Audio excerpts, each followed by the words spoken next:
As Ukraine is on the edge of launching its long-anticipated offensive, Russia is trying to decrease its effect before it begins. It's day 436 of Russia's operation in Ukraine. Let's dive deeper. Starting from Bakhmut city, progress has slowed down significantly, but intense fighting continues in the city. Starting from the northwestern part, here Russian forces are attacking along these streets. Currently they are fighting in these gray areas.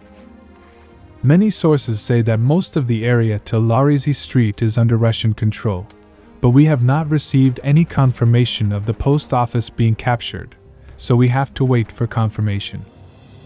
One thing to keep in mind is that Ukraine has now stationed here many of their troops from other Bakhmut areas. This has slowed the progress and helped them stabilize this flank. Now moving to the citadel area, here Russian forces have surrounded Ukrainian forces in these tall buildings. However, they are not storming it currently, because all the buildings are undermined and that poses a serious threat. Currently artillery and aviation is working hard on this area. But recently the situation has shifted.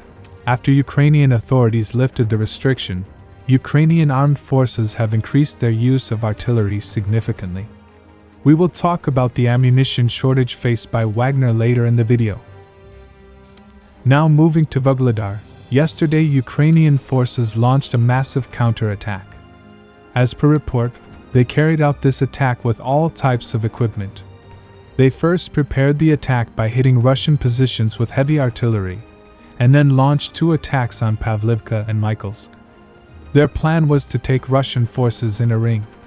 After this, many sources started claiming that Russia has lost a couple of positions, but that is not true. Ukrainian counteroffensive was met with heavy resistance and did not achieve anything. But it has to be noted that this was not a major offensive but could be considered as a probing attack before they launch any serious offensive. Currently the front line remains the same. Both sides are mutually shelling each other.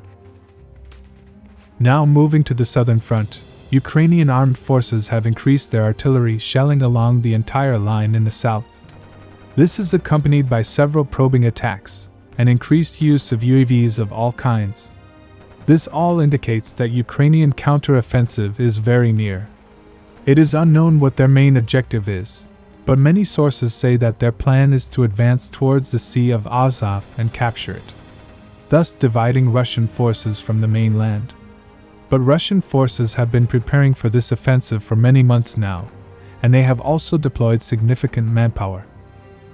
To delay and cripple this offensive, Russia has been attacking key areas with long-range ammunition for many days now.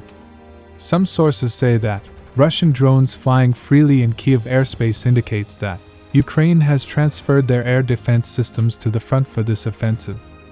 But I do not have any concrete information regarding this. A shocking news has come very recently. Wagner founder Prigozhin released a video saying that they will leave Bakhmut on May 10th. Main reason for leaving is lack of ammunition from the Russian Ministry of Defense. Many sources say that this is a theatrical act and should not be taken seriously, while other sources say that Ukrainian forces have increased their artillery shelling on Bakhmut significantly. So in order to advance in Bakhmut, Wagners need more ammunition, while others say that it is just a trap to draw Ukrainians in. But I don't think that's true. Issue seems very serious, as video of Prigozhin demanding more ammunition from Russia has increased recently. Although the Russian Ministry of Defense has not given any official statement regarding this. Wagners are planning to hand over Bakhmut to Russian forces and move to the rear until their situation improves. Today the Russian Foreign Ministry gave a statement on the recent UAV attack on Kremlin. They said that they blamed the Kiev regime for this attack. They have now opened a criminal case for this drone attack, and they are planning on finding all persons responsible for this, and give them severe punishments. But Kiev has denied its involvement in this attack. Ukrainian authorities also gave a statement on shooting down their own UAV. They said UAV became uncontrollable over the city. As a result, the decision was made to shoot it down. There were no casualties because of this incident. For more updates, subscribe. Let me know your thoughts in the comments down below.